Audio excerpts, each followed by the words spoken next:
Hi, Joe Cerrone. And Alan Rosen. Welcome to CAD 117 in our weekly Zoom classroom meeting. All right, so Module 5 is due today, and we've activated Module 6, which will be due in 2 weeks. Module 6 combines Chapter 6 and Chapter 10. And so when we look at the textbook and we look at the chapter outlines, 6 is on dimensioning architectural drawings.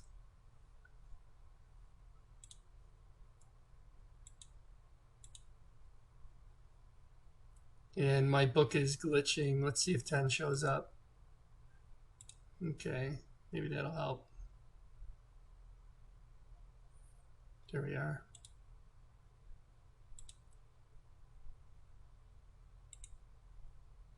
So 6 is on dimensioning architectural drawings. And essentially, there's a PowerPoint that will show you as well, but we're looking at what determines what you're going to dimension and then the standards. So when somebody asks you, how did you pick that dimensioning style? You can say, well, I took it from technical drawing for architecture, and it's per this architectural drafting standards made out by the United States National CAD standards. And they also have BIM standards for those of you guys that are going to get into Revit. But essentially, 6 is a short chapter, goes through and shows you how to dimension architectural drawings. They're a little bit more artistic. They use architectural ticks. They use a softer font like City Blueprint or Country Blueprint.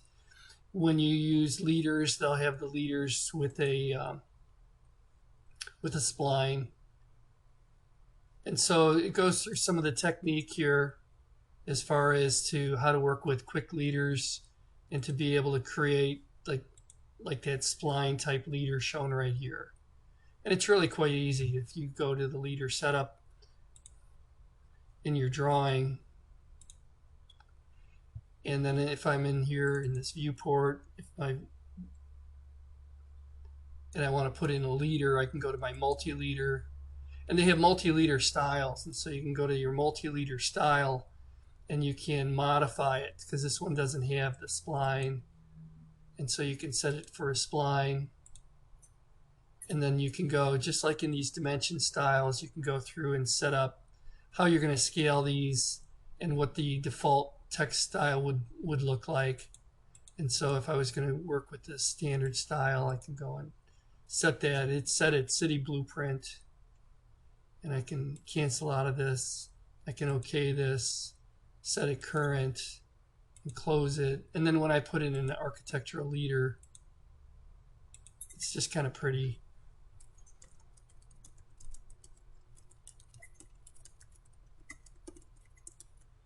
And I'll green check mark it. The dim scale is way off on it, so if I come back in here and I modify it, these are the small things that kind of get to you. And I get into the leader structure. I can scale to the viewport, and I can OK it and close it because I am working within a viewport, and then it's perfect. And so when you're working in these viewports and you set up these dimension styles, something that works really nice is to do a little research on scale multi-leader to layout. And then what it'll do is it'll take the multi-leader scale and scale it automatically, and it just works really well. Back to the D2L. So it goes through these different settings for creating leaders in different styles and things like that. And then it goes through our architectural cabin and has us go through and create a dimension style. You can download this video. I'll see if I can put it in. I was downloading it, and I'll see if I can add it to the D2L. And basically it shows you how to create an architectural style called ARC48, which would be an architectural scale for a 1/4 inch viewport, and to go through, set it up according to their standard with architectural. And you basically work these tabs from left to right. At least typically I do. It looks like they don't, but they want primary units, architecture, precision, a 1/16 of an inch. And then as they start to work through these, what they'll do is they'll tell you how to set up these different architectural dimension styles. So like I said, if somebody asks you why you dimensioned it that way, you set the architectural style according to the standard.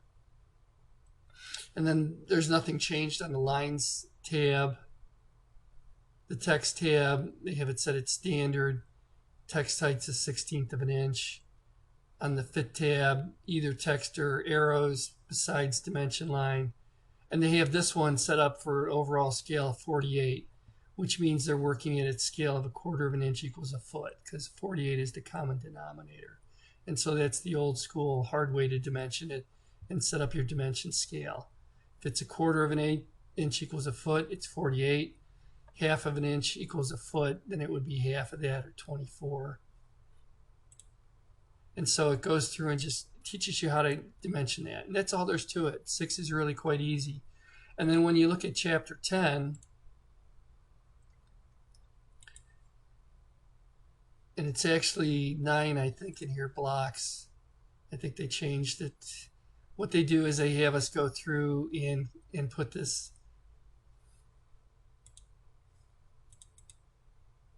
blocks for our cabin into the drawing. And so here's where you get the dimensions for the ceiling fan, how to create the block itself.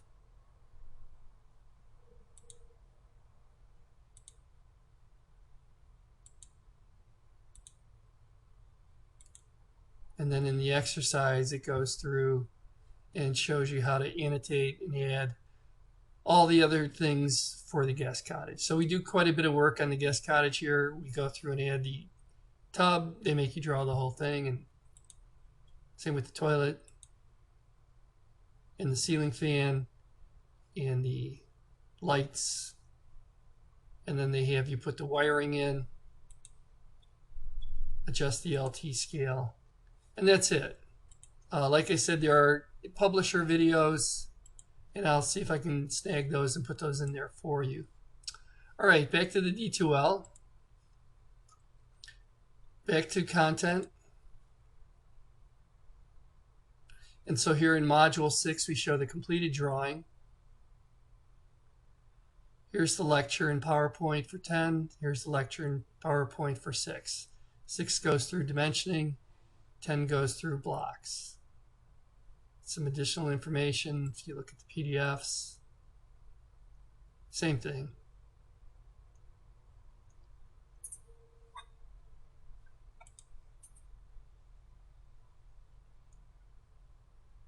Unit questions are bonus. Those of you guys that are doing it, good job. You know, you're just learning more, get the most out of the course. Al and I know quite a bit about things, and so if you have questions, we're more than willing to kind of go in there and answer your questions. Here's the college drawing prototype, the DWG file. You can download that and use that. Or you can use our architectural B-size. We'll take either one of them according to the standard setups. Learning objectives. I don't think we need to go through all of those. And here's the teacher file. That one you're not supposed to see, but we keep that in there so that we know where our stuff is at. All right, so that's lab number 6. Lab number 6 has 2 chapters. It covers chapter 6 and it was chapter 10, it's now chapter 9 on blocks. And what you do is you dimension it, create the architectural dimensioning style, and then you go through and create all the blocks and add the blocks and annotate it with the blocks, make it look really kind of like that. All right, Al, anything else that we want to cover before we stop this recording and open things up for questions? No, just a reminder that you can come over on Sunday from about 9 o'clock until about 12:30, something like that area.